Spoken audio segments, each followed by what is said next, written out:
The Taliban have demanded the release of 7,000 prisoners in exchange for a ceasefire lasting just 3 months.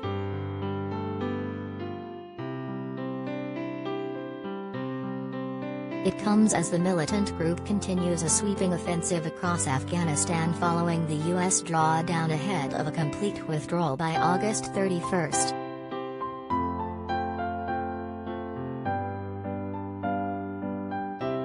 "It is a big demand," said Nader Naderi, a key member of the government team involved in peace talks with the Taliban, adding the insurgents also demanded the removal of their leaders' names from the United Nations blacklist.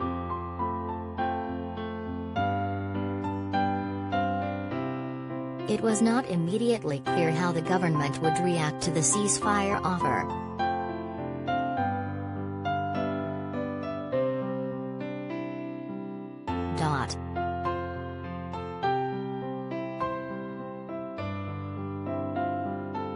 It comes after Pakistan security forces used tear gas Thursday to disperse hundreds of people who tried to force their way across the border from Shaman to Spin Boldak in Afghanistan.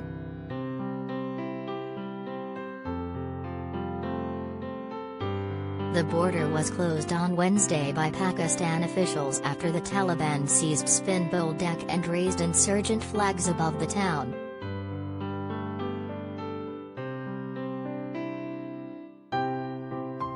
An unruly mob of about 400 people tried to cross the gate forcefully. "They threw stones, which forced us to use tear gas," said a security official on the Pakistan side.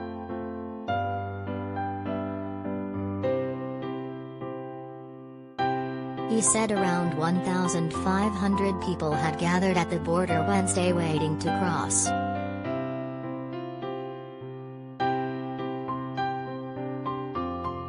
Junaid Khan, a senior government official in Shaman, said the situation was now under control.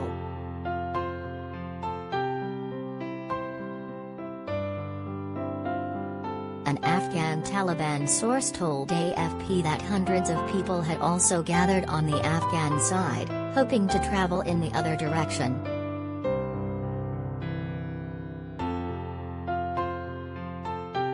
"We are talking to Pakistani authorities. A formal meeting to open the border is scheduled for today, and hopefully, it will open in a day or two," he said.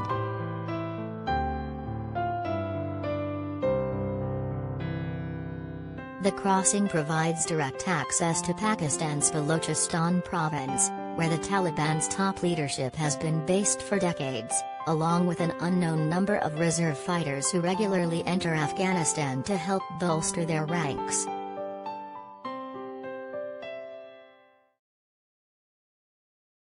A major highway leading from the border connects to Pakistan's commercial capital Karachi and its sprawling port on the Arabian Sea, which is considered a linchpin for Afghanistan's billion-dollar heroin trade that has provided a crucial source of revenue for the Taliban's war chest over the years.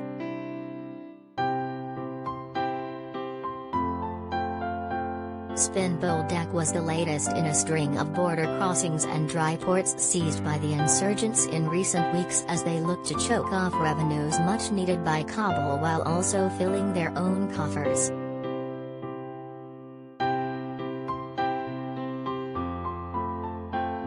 "The bazaar is closed and traders are scared that the situation will turn bad," Muhammad Rasool, a trader in Spin Boldak, told AFP by phone.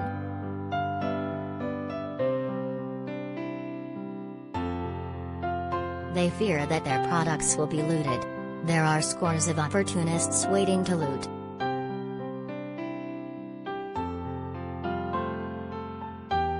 Muska Dastagir, a lecturer at the American University of Afghanistan, said the Taliban ceasefire offer was a likely attempt by them to consolidate the positions they have gained so swiftly in recent weeks.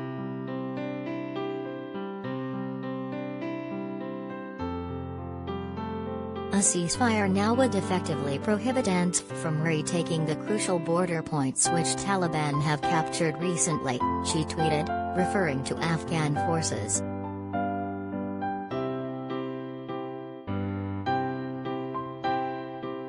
"I think the timing of this ceasefire offer has more to do with their wish to consolidate power over these areas.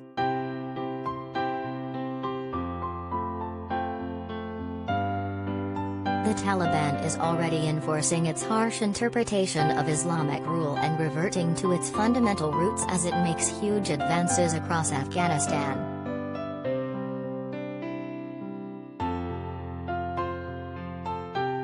Insurgents are issuing new orders to captured territories, banning smoking and beard shaving and ordering villagers to marry off their daughters to foot soldiers and stopping women from heading out alone.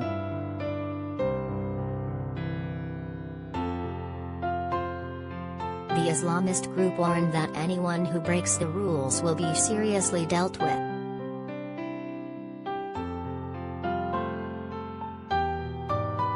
Last month, the Taliban took Sher Khan Bandar, a northern customs post that connected the country to Tajikistan over a US-funded bridge that spanned the Panj River.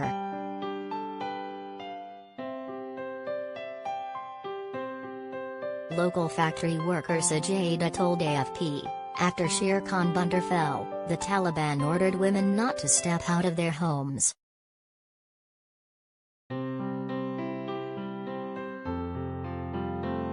A statement purporting to come from the Taliban circulated on social media this week ordered villagers to marry off their daughters and widows to the movement's foot soldiers.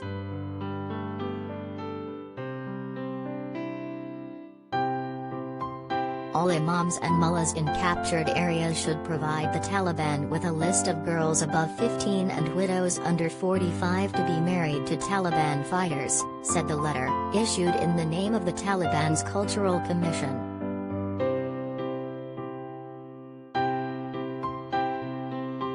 Similar edicts were issued by the Ministry for the Propagation of Virtue and the Prevention of Vice during the Taliban's first stint in power.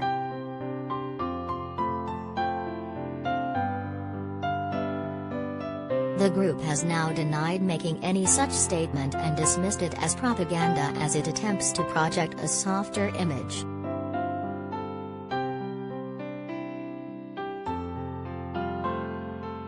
These are baseless claims, said Zabihullah Mujahid, a spokesman for the group.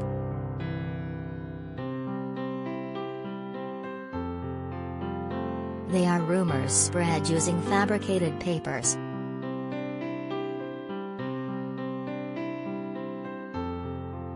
But people in areas recently taken by the insurgents insist there is truth to the claims.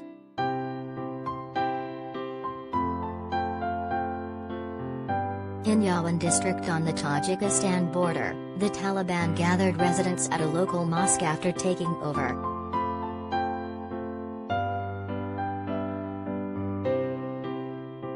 Their commanders told us that nobody is allowed to leave home at night, Nazir Mohammed, 32, told AFP.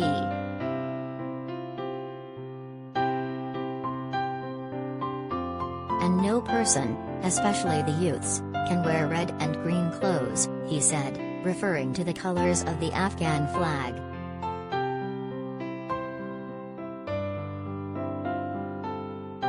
Their orders didn't stop there.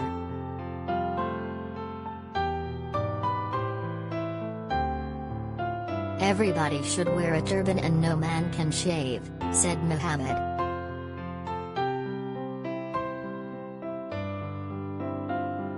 Girls attending schools beyond 6th grade were barred from classes.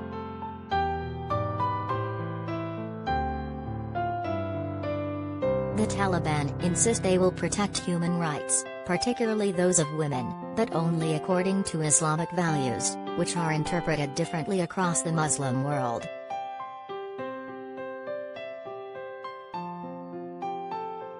Advertisement.